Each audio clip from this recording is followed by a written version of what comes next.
1961년에 설립된 미국의 평화봉사단. 미국 정부의 기관이긴 하지만 독립적 활동을 하는 단체입니다. 평화봉사단은 미국 청년들의 자발적 참여를 기반으로 하며 파견 전에 전문 기술을 습득하는 시간을 갖습니다. 2년 기한으로 동남아, 아프리카, 중남미 등에 파견되는 그들의 파견지로 우리도 있었습니다. 저번 광주 관련 클립에서 등장했던 미국인. 광주의 현실을 세계에 알리며 미국 정부를 비판했던 그도 바로 이 평화봉사단의 일원이었습니다. 우리의 공공외교 기능을 수행하는 한국국제교류재단에서는 이러한 평화봉사단에 코로나 생존 박스를 보내는 사업을 시작했습니다. 예전에 이 재단에서 했던 참전 군인과 해외 입양 한인들에게 마스크를 보내는 사업에 대해서도 소개드린 적이 있었는데요. 당시 사업에서 아쉬웠던 부분은 우리의 마스크 수급 상황이 이제 막 안정되던 시기였기 때문에 많은 양을 보내지는 못했다는 것이었습니다. 하지만 이번 사업에서는 개인당 100장의 마스크가 들어갔습니다. 이 외에도 항균 장갑 같은 방역 물품과 은수저 등의 기념품이 포함되었고, 이에 더해 감사 메시지를 담은 편지와 책자가 담겼습니다. 상당히 많은 수의 미국 언론 여러 곳에서는 이와 관련된 뉴스들이 꾸준히 지속적으로 등장하고 있습니다. 오늘은 이 중 하나인 뉴욕타임즈 기사를 소개드려볼까 합니다. 기사의 제목은 그녀는 도움이 필요하던 시기에 한국을 도왔다. 팬데믹 기간, 그녀는 그 보답을 받았다.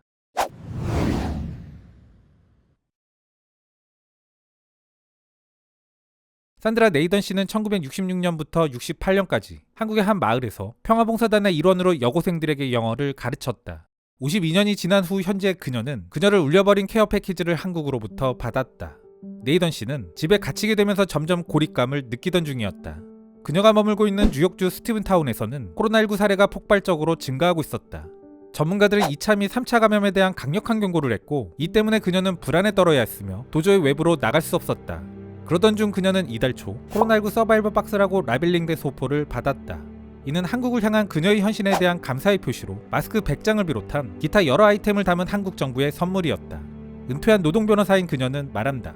저는 마치 이 상자가 1968년에 그때로부터 나를 향해 온 것만 같았습니다. 상자에는 마법 같은 것이 있어서 한국의 어떤 사람들이 제가 괜찮은지 확인하고 싶어하는 듯한 느낌을 받았습니다. 이 나쁜 질병에 맞서 싸우는 데 필요한 것들이 들어있다는 것을 내게 말하며 마치 나를 돌보고 책임지겠다고 행동하는 것 같습니다.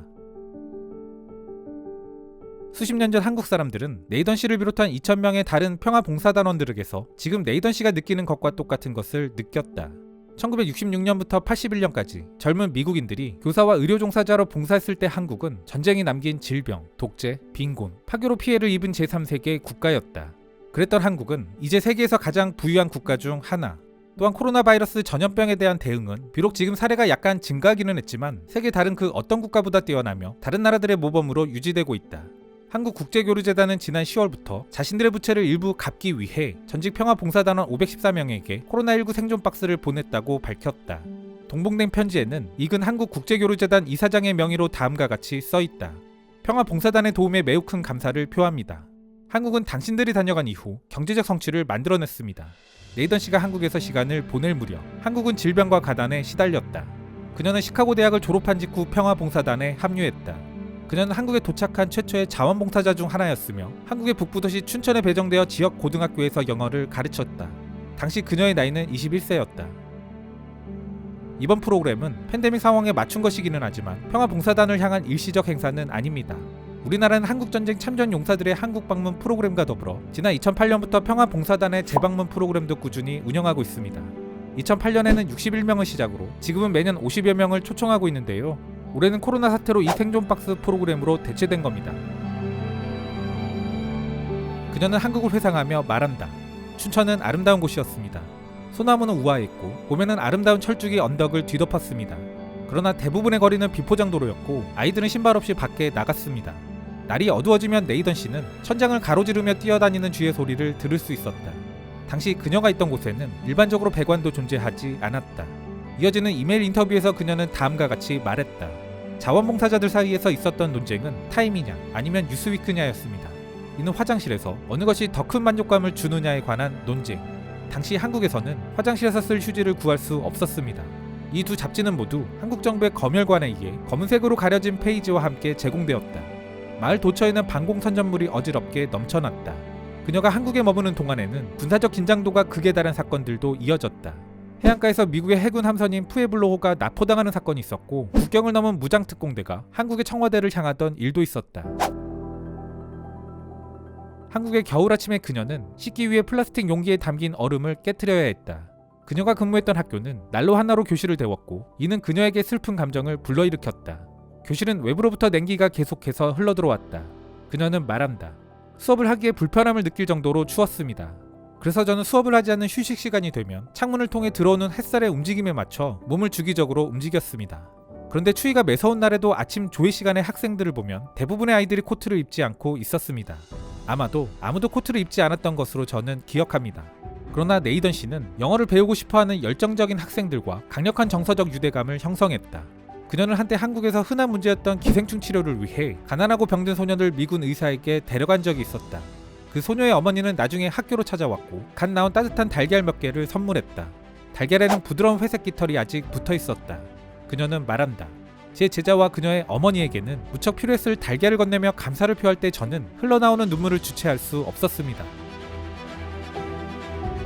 팬데믹 기간 동안 운명과도 같은 역전의 아이러니. 이는 그녀를 그때의 생각에서 벗어나지 못하게 만들었다. 한국은 부분적이지만 공격적인 접촉자 추적 전략 덕분에 코로나 바이러스를 지속적으로 통제하고 있다. 최근에는 한국에서도 감염세가 약간 증가하는 추세이기는 하지만 미국에서 일어나고 있는 일과 비교할 수는 없다. 뉴욕의 쿠오모 주지사는 네이던 씨의 고향에 가혹한 새로운 제한 조치를 발표했다. 그녀는 지난 8월 한국국제교류재단으로부터 선물 상자를 수령해달라는 연락을 받았다. 처음에 그녀는 그것이 한국 정부의 단순한 홍보용 선물일 것으로 생각하며 대수롭지 않게 그 제안을 받아들였다. 나는 그 상자가 도착하기 전까지만 해도 그것에 대해 별다른 생각을 하지 않았습니다. 그런데 네이던 씨는 막상 소포를 받게 되자 멋진 느낌을 받았다. 그리고는 그 감정을 오랫동안 간직하고 싶어서 약 일주일간 소포를 열어보는 것을 연기했다. 그녀가 소포를 열었을 때 그 속에는 마스크 외에도 장갑, 스킨케어 제품, 인삼 캔디, 비단 부채, 한국 전통의 거북이 디자인이 입혀진 은색 수저 2세트가 들어있었다. 네이던 씨는 말한다. 저는 현실적인 사람입니다. 하지만 상자에는 확실히 마법 같은 것이 있는 것처럼 느껴졌습니다. 21세기는 공공외교의 시대. 이제 상대국 국민들에게 직접적으로 다가가는 것의 중요성이 부각되는 시대입니다. 이는 외교 분야의 한 흐름으로 자리 잡고 있는데요. 오바마 전 대통령이 베트남 방문 시 동네 식당에서 현지 음식을 먹는 모습을 연출한 것. 이는 대표적인 공공외교의 한 단면입니다. 군사적 개입, 강압적 외교, 경제 제재 등의 물리적 힘을 동원하는 하드파워의 외교.